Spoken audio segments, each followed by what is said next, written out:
నమస్కారం ETV news కు స్వాగతం ముఖ్యాంశాలు తెలంగాణ శాసనసభలో అధికార ప్రతిపక్షాల మధ్య వాడివేడి చర్చ గవర్నర్ ప్రసంగానికి ధన్యవాదాలు తెలిపే తీర్మానంపై సవాళ్ల పర్వం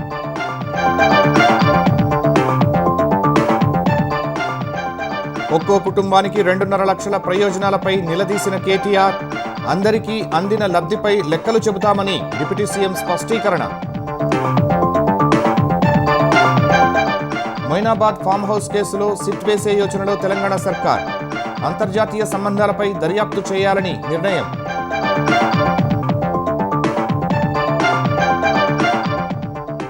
దేశానికి వచ్చిన పెట్టుబడుల్లో 25% ఏపీకే వచ్చాయన్న లోకేష్ మరిన్ని ఆకర్షించాల్సిన ఆవశ్యకతపై అధికారులకు దిశానిర్దేశం ఏపీలో ఎల్పీజీ సరఫరాకు ఇబ్బందులు లేవన్న చంద్రబాబు ఆసుపత్రులు హాస్టళ్లు ఆలయాలకు కొరత లేకుండా చూడాలని సూచన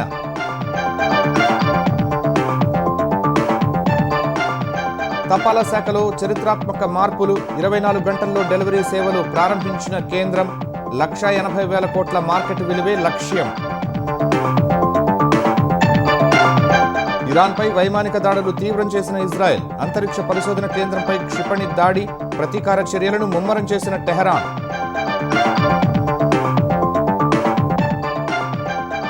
వెనజువెలా ఇరాన్ తర్వాత క్యూబాపై గురిపెట్టిన ట్రంప్ స్వాధీనం చేసుకుంటామని సంకేతాలు సైనిక చర్యపై స్పష్టతనివ్వని అమెరికా అధినేత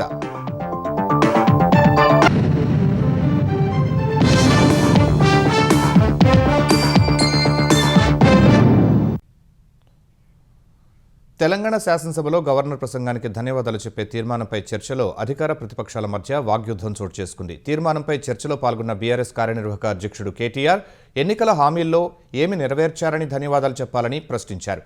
తాము అమలు చేస్తున్న సంక్షేమ కార్యక్రమాలు చూసి ధన్యవాదాలు చెప్పాలని మంత్రి కోమటిరెడ్డి స్పష్టం చేశారు. అధ్యక్ష, ఇవాళ ప్రభుత్వానికి ఎవరు ధన్యవాదాలు చెప్పాలి? 4,000 పెన్షన్ కోసం ఎదురు చూసి విసిగి వేశారిన 46 లక్షల మంది ధన్యవాదాలు చెప్పాలా? లేదా 6,000 పెన్షన్ కోసం అలసిపోయిన 5 లక్షల మంది దివ్యాంగులు ధన్యవాదాలు చెప్పాలా? యూరియా బస్తాల కోసం లాఠీ దెబ్బలు తింటున్న 72 లక్షల మంది రైతులు ధన్యవాదాలు చెప్పాలా? నెలకు 2,500,000 ఇస్తామని చెప్పి 1,68,00,000 మంది ఆడబిడ్డలకు మీరు ఏదైతే వాగ్దానం ఇచ్చారో మరి వారు ధన్యవాదాలు చెప్పారా? ఎవరు చెప్పాలి అధ్యక్ష? మీరు 10 ఏళ్ళు ఒక్క తెల్ల రేషన్ కార్డు ఇయ్యేందుకు, మేము తెల్ల రేషన్ కార్డు ఇచ్చి సన్నబియ్యం ఇస్తున్నందుకు ఇవాళ 20,000 కోట్లతో మా ఫైనాన్స్ మినిస్టర్ గారు యంగ్ ఇండియా స్కూల్స్ పేరు మీద సగం స్కూల్ పూర్తిగా వస్తున్నందుకు ఇవాళ ఆర్టీసీలో ఉచితంగా మా అక్కా చెల్లెలు బడికి పోయినా గుడికి పోయినా అమ్మగారింటికి పోయినా ఉచితంగా పోతున్నందుకు, ఏ గ్రామానికి వెళ్ళా 30-40 ఇందిరమ్మ ఇళ్ళు కడుతున్నందుకు తప్పకుండా మీరు ధన్యవాదాలు చెప్పాలి. ఒక్కో కుటుంబానికి ఏడాదికి 2.5 లక్షల ప్రయోజనాలు అందిస్తామని కాంగ్రెస్ ఇచ్చిన హామీ ఏమైందని కేటీఆర్ శాసనసభలో ప్రశ్నించారు. అలా అందుకున్న ఒక్క కుటుంబాన్నైనా చూపించాలని డిమాండ్ చేశారు. బీఆర్ఎస్ మాదిరిగా తాము హామీలిచ్చి వదిలేయటం లేదని, కుటుంబాల వారీగా అందే ప్రయోజనాలపై లెక్కలు చెబుతామని ఉప ముఖ్యమంత్రి భట్టి విక్రమార్క స్పష్టం చేశారు. ముఖ్యమంత్రి గారు మాట్లాడుతున్నారు అధ్యక్ష, బయట జీరో వాల్యూ చేశాను ప్రజల ఆస్తుల విలువ కొంతమందిది అని చెప్తున్నారు. ముఖ్యమంత్రి గారు చేసిన తొలి సంతకానికి జీరో వాల్యూ, మీ గ్యారంటీ కార్డులకు ప్రజల దృష్టిలో జీరో వాల్యూ, మీ డిక్లరేషన్లకు ప్రజల దృష్టిలో జీరో వాల్యూ. కాంగ్రెస్ గ్యారంటీలతో అందే ప్రయోజనాల విలువ 2,50,000 ప్రతి సంవత్సరం ప్రతి కుటుంబానికి. మరి 2.5 ఏళ్ళైంది అధ్యక్ష, ఒక్క కుటుంబం చూపెడతారా ఈ రాష్ట్రంలో? అంటే సంవత్సరంలో 4,50,000 ఇందిరమ్మ ఇళ్లని ఒక్కొక్క నియోజకవర్గానికి 3,500 ఇళ్ల లెక్క చొప్పున 22,500 కోట్ల రూపాయలతో పేదవాళ్ళకి ఇందిరమ్మ ఇల్లు కట్టిస్తా ఉన్నాం అధ్యక్ష. ఒకటేసారి 9 రోజుల్లో 9,000 కోట్ల రూపాయలు రైతుల అకౌంట్లో ఇచ్చినటువంటి చరిత్ర కూడా కాంగ్రెస్ ప్రభుత్వం ఉంది అధ్యక్ష. బోనస్ పేరు మీద మేము లెక్క కట్టేస్తా ఉంటే ఒక్కొక్క ఎకరాకి 25,000 రూపాయలు ఒక రైతుకి ఒక్కొక్క ఎకరానికి ఆదాయం వస్తూ ఉంది అధ్యక్ష, బోనస్ పేరు మీద. 10 ఏళ్ల తర్వాత మేము అధికారంలోకి వచ్చి ఇప్పుడు మీరు తెచ్చినటువంటి అప్పులకి అస్సలు వడ్డీలు కడుతూ కూడా ఈ పథకాలన్నీ చేసుకుంటూ పోతాం అధ్యక్ష. చేయనివి చేసినట్లు తెలంగాణ ప్రజల సొమ్ముతో ఇతర రాష్ట్రాల్లో వేర్వేరు భాషల్లో కాంగ్రెస్ ప్రభుత్వం తప్పుడు ప్రచారాలు చేస్తోందని కేటీఆర్ విమర్శించారు. ఫ్లాప్ అయిన సినిమాలకు శతదినోత్సవాలు ఎందుకని కేటీఆర్ వ్యాఖ్యానించగా మంత్రి శ్రీధర్ బాబు ఘాటుగా స్పందించారు. పని చారానా ప్రచారం బారానా అధ్యక్ష, ఇది వీళ్ళ పనితీరు అధ్యక్ష. ఇక్కడనేమో జనం అచ్చ తెలుగులో తమ ఆవేదన వెళ్ళబోసుకుంటున్నారు అధ్యక్ష. వీళ్ళేమో తెలంగాణ జనం సొమ్ముతో ఇతర రాష్ట్రాల్లో ఎన్నికల ప్రచారాలు చేస్తా ఉన్నారు అధ్యక్ష. అసలే అటర్ఫ్లాప్ సినిమా, దానికట సంబురాలు అధ్యక్ష. రెండో ఈడ్ సంబురం, మూడో ఈడ్తో సంబురం. అటర్ఫ్లాప్ సినిమాకి శత దినోత్సవం చేస్తారా అధ్యక్ష ఎవరన్నా? ఫ్లాప్ అయింది 2023లో, ఫ్లాప్ అయింది మీరు. మళ్ళా సర్పంచ్ ఎన్నికలు అయితే దాంట్లో ఫ్లాప్ అయినరు, మళ్ళా మున్సిపల్ ఎన్నికలు అయితే దాంట్లో ఫ్లాప్ అయినరు, పార్లమెంట్ ఎలక్షన్లో పూర్తి స్థాయిలో ఫ్లాప్ అయినరు. ఇంకా ఎన్నిసార్లు ఫ్లాప్ అయినాక మమ్మల్ని ఫ్లాప్ అంటారు అధ్యక్ష. 2 సంవత్సరాలకు సంబంధించి గవర్నర్ అడ్రస్ చూడండి, సేమ్ చెప్పిన మళ్ళీ ఇదే చెప్తా ఉన్నారు. ఇప్పటికైనా ఆ పందాన్ని మార్చుకుంటే రేపు రాబోయే జరిగే ఎంపీటీసీఓ జెడ్పీటీసీలో కొద్దిగా మెరుగే అవకాశం ఉంటుంది, ఫ్లాప్ కాకుండా ఉంటారు. అది మా ఆలోచన వారికి తెలియజేస్తా ఉన్నాం. మహిళలకు వడ్డీ లేని రుణాలపై తెలంగాణ అసెంబ్లీలో అధికార విపక్ష సభ్యుల మధ్య వాగ్వాదం జరిగింది. వడ్డీ లేని రుణాల పథకం గవర్నర్ ప్రసంగంలో ఎందుకు లేదని కేటీఆర్ ప్రశ్నించగా, అయితే ఇప్పటికే 57,000 కోట్లు ఇచ్చామని మంత్రులు సీతక్క, భట్టి విక్రమార్క చెప్పారు. ఈ సందర్భంగా సవాళ్ల పర్వం నడిచింది. అధ్యక్ష, మొదటి గవర్నర్ గారి ప్రసంగంలో, తమిళిసై గారి ప్రసంగంలో 1,00,000 కోట్లు ఇస్తాం వడ్డీ లేని రుణాలని చెప్పారు అధ్యక్ష. మరి నిన్న గవర్నర్ గారి ప్రసంగంలో వడ్డీ లేని రుణం అనేది మాయమైంది అధ్యక్ష. మరి ఆ స్కీమ్ ఏమైనా ఎత్తేస్తుండ్రా? అరే ఇప్పటి వరకు టౌన్లో, రూరల్లో 57,000 కోట్ల రూపాయలు వాళ్లకు బ్యాంకుల ద్వారా, స్త్రీనిధి ద్వారా ఇవ్వడం జరిగింది. మీ లెక్క మేము రెండోసారి అధికారానికి వచ్చినాక 1 రూపాయి కూడా మీరు మహిళలై వడ్డీ లేని రుణాలు ఇవ్వలేదు. పైగా 3,000 కోట్ల రూపాయలు వాళ్ళ మీద భారం పెట్టిపోయినరు. మేము 1,121 కోట్ల రూపాయలు వాళ్ళ వడ్డీ పే చేయడం జరిగింది. మేము ఎగ్గొట్టలే అధ్యక్ష, చేస్తూ ఉన్నాం. మీరు ఫ్రీ బస్సు పెడితే కూడా దాని మీద అనేక రకాల సెటైర్లు, తప్పుడు ప్రచారాలు, తప్పుడు వీడియోలను చిత్రీకరించడం, ఇవన్నీ కూడా అది మీ వంతు. 57,000 కోట్ల రూపాయలు ఇప్పటికీ మహిళలకు వడ్డీ లేని రుణాల కార్యక్రమం కింద బ్యాంకుతో లింకేజ్ చెప్పించారు. మీరు ప్రతి సందర్భంలో కూడా మహిళల గురించి ఎక్కడొచ్చినా వాళ్ళు ఎందుకో చిన్న చూపు చూసేటట్టుగా, చులకనగా మాట్లాడేటువంటి విధానం మాత్రం బాగాలేదు కేటీఆర్. ఆయన చెప్పిన మాట వాస్తవం అయితే, 57,000 కోట్ల వడ్డీ లేని రుణాలు ఇచ్చిన మాట వాస్తవం అయితే ఆర్డర్ కాపీ చూపెట్టమనండి. ఇక్కడే రాజీనామా చేసి నేను శాశ్వతంగా, లేదంటే వారు రాజీనామా చేయాల్సి. తప్పుడు ప్రచారం చేసినందుకు, సభను తప్పుదోవ పట్టించినందుకు వారు రాజీనామా చేయాలి. వడ్డీ లేని రుణాలు బ్యాంక్ లింకేజ్ ద్వారా రుణాలు ఇప్పించి మహిళలకి వడ్డీలని రాష్ట్ర ప్రభుత్వం కడతా ఉంటుంది. అవగాహన లేకుండా మాట్లాడితే ఎట్లా? మేము వచ్చిన తర్వాత కొన్ని సంవత్సరాలుగా పెండింగ్ ఉన్నటువంటి ఆ వడ్డీ లేని రుణాల పేరు మీద కట్టాల్సిన వడ్డీకి సంబంధించినటువంటి చెక్కుల్ని మేము వచ్చిన తర్వాత క్లియర్ చేసుకుంటూ పోతా ఉన్నాం. ఇప్పుడు కూడా మేము చేసుకుంటూ ముందుకు పోతూనే ఉంటాం.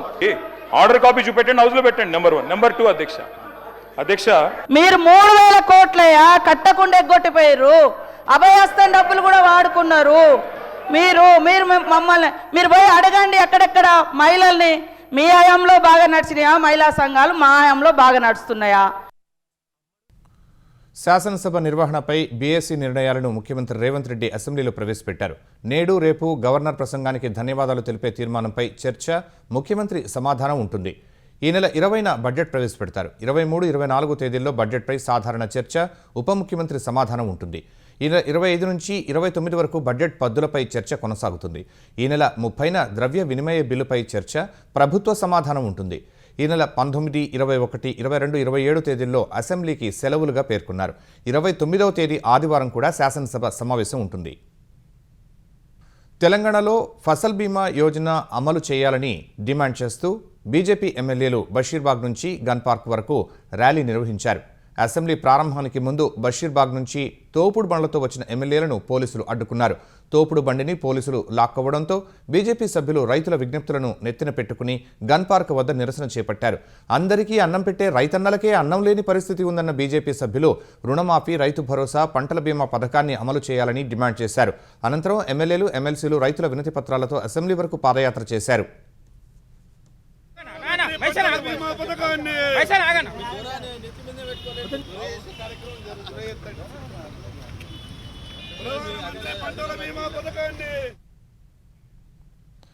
దేశానికి వచ్చిన పెట్టుబడులు 25% ఆంధ్రప్రదేశ్కే వచ్చాయని ఏపీ ఐటీ శాఖ మంత్రి నారా లోకేష్ వెల్లడించారు.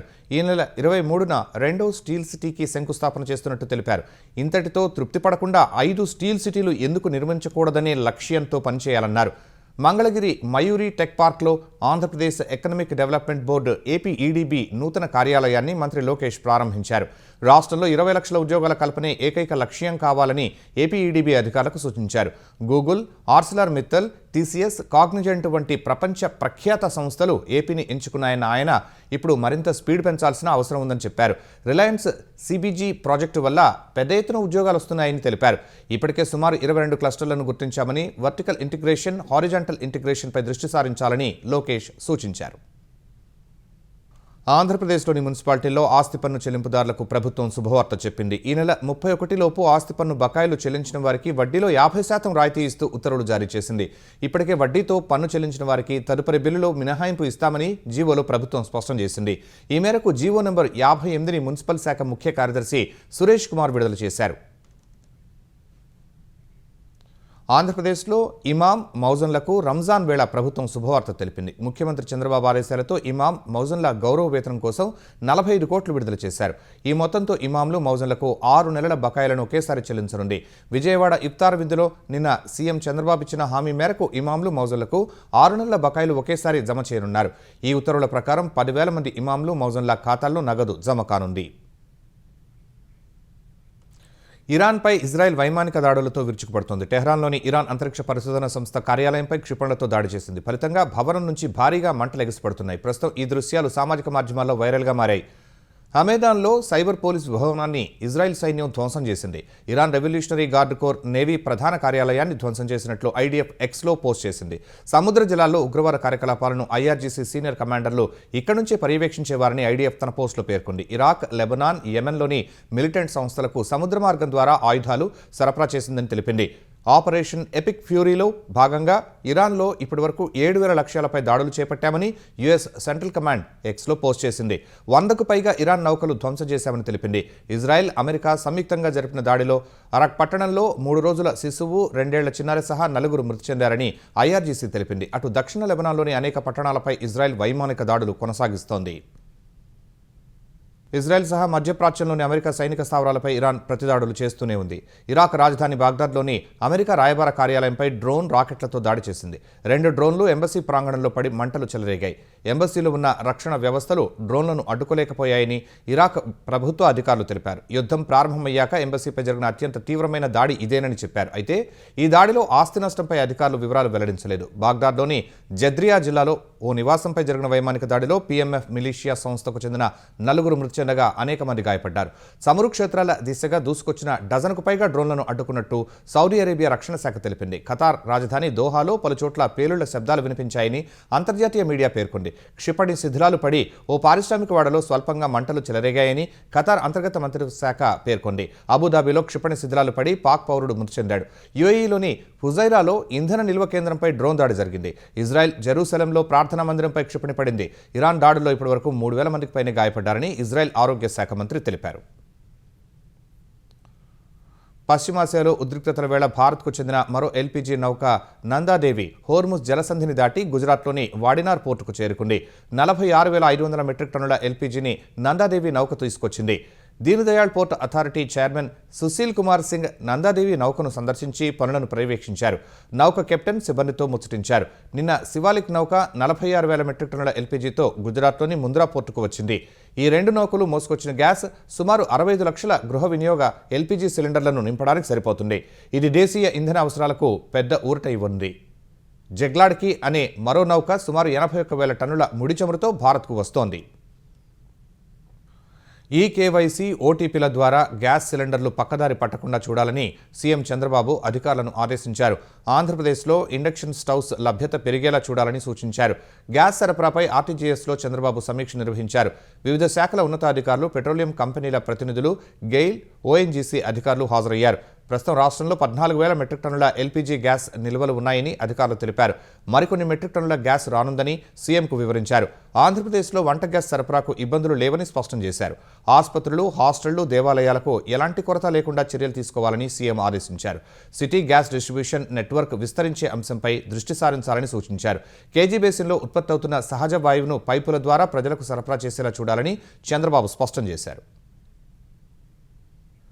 ప్రముఖ రచయిత నందిని సిద్ధారెడ్డికి కేంద్ర సాహిత్య అకాడమీ పురస్కారం దక్కడంపై ముఖ్యమంత్రి రేవంత్ రెడ్డి హర్షం వ్యక్తం చేశారు. నందిని సిద్ధారెడ్డికి శుభాకాంక్షలు తెలిపిన సీఎం కరోనా మహమ్మారి కాలంలో మానవాళి ఎదుర్కొన్న సంక్షోభాలను, మానవ సంబంధాల విచ్ఛిన్నతలను అనివేశ కవితా సంపుటిలో హృదయంగా తెలిపారని కొనియాడారు. తెలంగాణ ఉద్యమ కాలంలో అక్షరాలను ఆయుధాలుగా మలిచి ప్రత్యేక ఉద్యమ స్ఫూర్తిని వ్యాప్తి చేసిన ఘనత సిద్ధారెడ్డికి దక్కుతుందన్నారు. కవిత సంపుటాలు రచనలతో ఆధునిక తెలంగాణ సాహిత్యాన్ని సుసంపన్నం చేసిన సాహితీవేత్తల్లో సిద్ధారెడ్డి ముందు వరుసలో ఉన్నారని సీఎం తెలిపారు. తెలంగాణ శాసనమండలి సమావేశాల్లో పీసీసీ అధ్యక్షుడు ఎమ్మెల్సీ మహేష్ కుమార్ గౌడ్ బీఆర్ఎస్ నాయకులపై తీవ్ర విమర్శలు చేశారు. గత 10 ఏళ్ల కాలంలో తెలంగాణను డ్రగ్స్ మయం చేశారని ఆరోపించారు. మాజీ ముఖ్యమంత్రి కేసీఆర్ డ్రగ్ టెస్టుకు వస్తే తాము ముఖ్యమంత్రి రేవంత్ రెడ్డిని పరీక్షకు తీసుకొస్తానని సవాల్ విసిరారు. ఈ రాష్ట్రాన్ని డ్రగ్స్ మయం చేశారు అధ్యక్ష. డ్రగ్స్ వ్యాపారం చేశారు. వేల కోట్లు డ్రగ్స్ మీద సంపాదించారు అధ్యక్ష. సిగ్గుతో తలవంచుకున్న పరిస్థితి అధ్యక్ష. డ్రగ్స్ మాట అనగానే మీ నాయకుల పేరు ఎందుకు వస్తుంది? ఒక్కసారి ఆలోచించుకోవాల్సిన అవసరం ఉంది అధ్యక్ష. ఇలా సామాన్యుడు, టీచర్లు, ప్రొఫెసర్లు, లెక్చరర్లు వారి పిల్లల్ని కాపాడుకోలేక నానా అవస్థలు పడుతూ ఉంటుంది అధ్యక్ష. పోయిన 10 ఏళ్ల కాలంలో విచ్చలవిడిగా గాంజా సరఫరా అయింది అధ్యక్ష. రాష్ట్రం కొకాయిన్ సరఫరా అయింది అధ్యక్ష. చాక్లెట్ లాగా దొరుకుతా ఉంది కొకాయిన్, బిస్కెట్ లాగా కిరాణా షాప్ దొరికినట్టు దొరుకుతుంది. ఎవరు కారణం? 10 ఏళ్ళు మీరు కదా కారణం. నేను మళ్ళీ ఛాలెంజ్ చేస్తా ఉన్నా. మీరు కేసీఆర్ తీసుకురండి అసెంబ్లీకి, మా ముఖ్యమంత్రిని తీసుకొస్తా. ఇద్దరు మొదట టెస్ట్ చేసుకోవాల్సిందే, తర్వాత మీరు మేమందరం టెస్ట్ చేసుకోవాల్సిందే. మేము రెడీగా ఉన్నాం. మాదక ద్రవ్యాలు వినియోగించారనే ఆరోపణలు ఎదుర్కొంటున్న తాండూరు మాజీ ఎమ్మెల్యే పైలట్ రోహిత్ రెడ్డిపై బీఆర్ఎస్ చర్యలకు ఉపక్రమించింది. డ్రగ్స్ వ్యవహారాన్ని తీవ్రంగా పరిగణించిన బీఆర్ఎస్ అధిష్టానం ఆయనకు షోకాజ్ నోటీసులు జారీ చేసింది. ఈ మేరకు బీఆర్ఎస్ ప్రధాన కార్యదర్శి, పార్టీ క్రమశిక్షణ వ్యవహారాల బాధ్యులు సోమా భారత్ నోటీసు ఇచ్చారు. ఒక బాధ్యతాయుతమైన రాజకీయ సంస్థగా బీఆర్ఎస్ చట్టపరమైన నిబంధనలు, నైతిక విలువలకు కట్టుబడి ఉందన్న భరత్, అక్రమ కార్యకలాపాలు, డ్రగ్స్ వినియోగం లేదా వాటితో ఏ విధమైన సంబంధం కలిగి ఉండడాన్ని పూర్తిగా వ్యతిరేకిస్తుందని స్పష్టం చేశారు.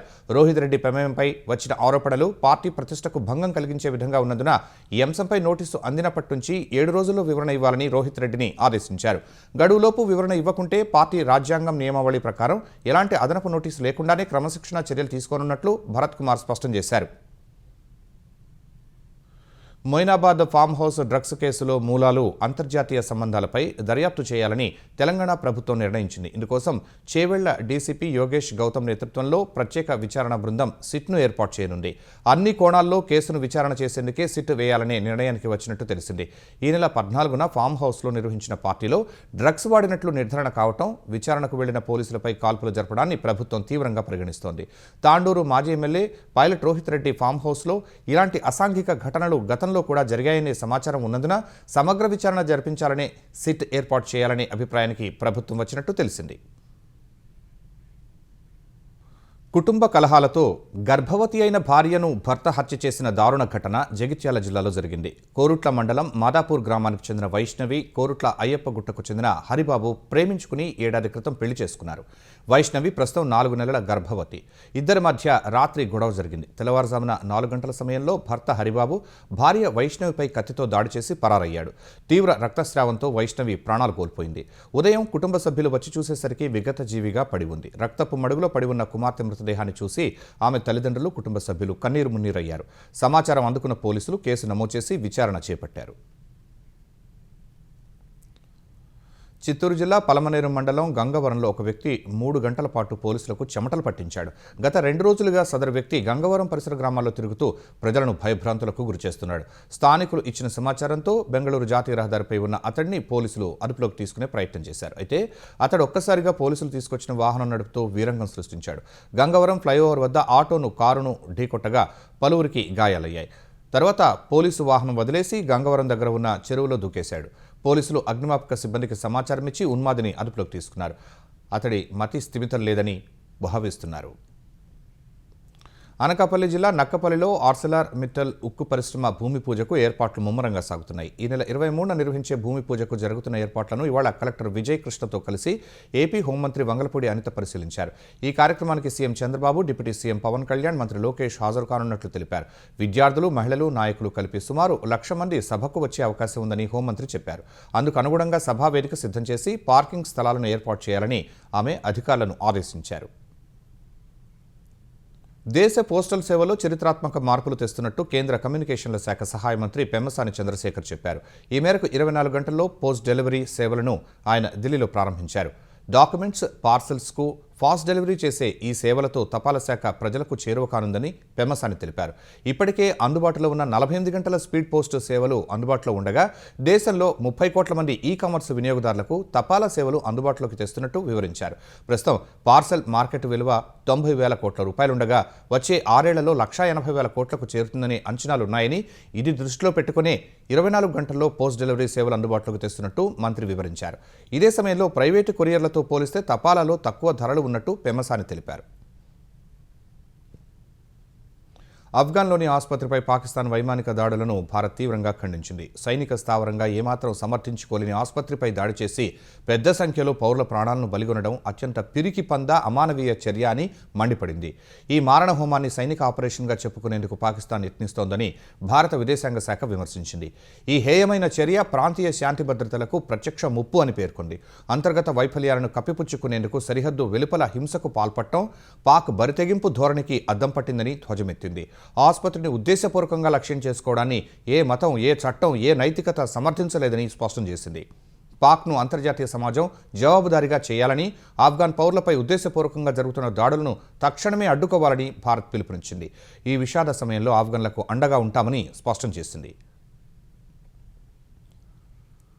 వెనజువేలా అధినేతను బంధించి తమ దేశానికి తరలించడం సహా ఇరాన్పై మిత్రదేశం ఇజ్రాయెల్తో కలిసి యుద్ధం చేస్తున్న అమెరికా అధ్యక్షుడు డొనాల్డ్ ట్రంప్ క్యూబాపై గురిపెట్టారు. త్వరలో ఆ ద్వీపాన్ని స్వాధీనం చేసుకునే గౌరవం తనకు దక్కుతుందని విశ్వాసం వ్యక్తం చేశారు. శ్వేత సౌధంలోని ఓవల్ కార్యాలయంలో మీడియాతో మాట్లాడిన ట్రంప్ క్యూబా విషయంలో తాను ఏదైనా చేయగలనని చెప్పారు. క్యూబాపై సైనిక చర్య చేపడతారా అని ప్రశ్నించగా ఆ విషయాన్ని చెప్పలేనని బదులిచ్చారు. స్నేహపూర్వక పద్ధతిలో క్యూబాను స్వాధీనం చేసుకునేందుకు తన యంత్రాంగం ఆ దేశ అధికారులతో ఉన్నత స్థాయి చర్చలు జరుపుతోందని ఇటీవలే ట్రంప్ తెలిపారు. You know, all my life I've been hearing about the United States and Cuba. When will the United States do it? I do believe I'll be having the honor of taking Cuba. That'd be good. That's a big honor. Whether I free it, take it, I think I could do anything I want with it. You want to know the truth? They're a very weakened nation right now. They were for a long time. Very violent leaders. Castro was a very violent leader. His brother's a very violent leader. Extremely violent. That's how they governed. They governed with violence. But a lot of people would like to go back. మధ్యప్రాచ్యంలో యుద్ధంతో చమురు సరఫరాకు ఆటంకం కలుగుతుండటంతో పలు దేశాలు ఇంధన పొదుపు చర్యలు చేపడుతున్నాయి. ప్రధానంగా ఆసియాలోని దేశాలు పొదుపు చర్యలు ప్రకటించాయి. ఈ దిశలో శ్రీలంక ప్రతి బుధవారం సెలవు దినంగా ప్రభుత్వం ప్రకటించింది. ద్విచక్ర వాహనదారులు జాతీయ ఇంధన పాస్ కోసం దరఖాస్తు చేసుకోవాలని సూచించింది. ఆ పాస్ ఆధారంగా రేషన్ తరహాలో పెట్రోల్ అందిస్తామని పేర్కొంది. మయన్మార్లో ప్రైవేటు వాహనాలను రోజు విడిచి రోజు రహదారులపైకి అనుమతిస్తున్నారు. బంగ్లాదేశ్లో అప్రకటిత విద్యుత్ కోతలు విధిస్తున్నారు. రంజాన్ సెలవులను పొడిగించి విశ్వవిద్యాలయాల్లోని విద్యార్థులను ఇళ్లకు పంపించారు. వారంలో ఒకరోజు ఇంటి నుంచి పనిచేయాలని ఫిలిప్పీన్స్లో కొన్ని ప్రభుత్వ శాఖలు తమ సిబ్బందికి సూచించాయి. ముఖ్యాంశాలు మరోసారి. తెలంగాణ శాసనసభలో అధికార ప్రతిపక్షాల మధ్య వాడివేడి చర్చ. గవర్నర్ ప్రసంగానికి ధన్యవాదాలు తెలిపే తీర్మానంపై సవాళ్ల పర్వం.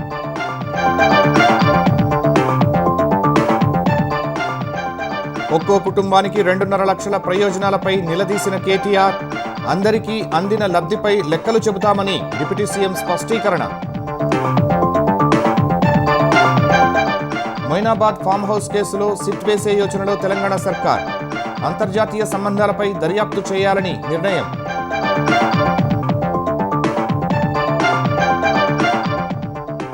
దేశానికి వచ్చిన పెట్టుబడుల్లో 25% ఏపీకే వచ్చాయన్న లోకేష్. మరిన్ని ఆకర్షించాల్సిన ఆవశ్యకతపై అధికారులకు దిశానిర్దేశం. ఏపీలో ఎల్పీజీ సరఫరాకు ఇబ్బందులు లేవన్న చంద్రబాబు. ఆసుపత్రులు, హాస్టళ్లు, ఆలయాలకు కొరత లేకుండా చూడాలని సూచన.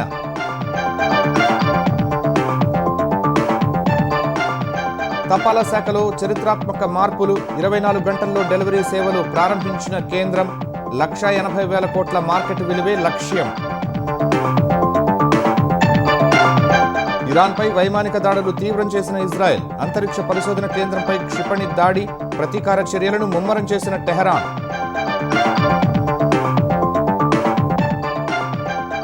వెనజువెలా, ఇరాన్ తర్వాత క్యూబాపై గురిపెట్టిన ట్రంప్. స్వాధీనం చేసుకుంటామని సంకేతాలు. సైనిక చర్యపై స్పష్టతనివ్వని అమెరికా అధినేత.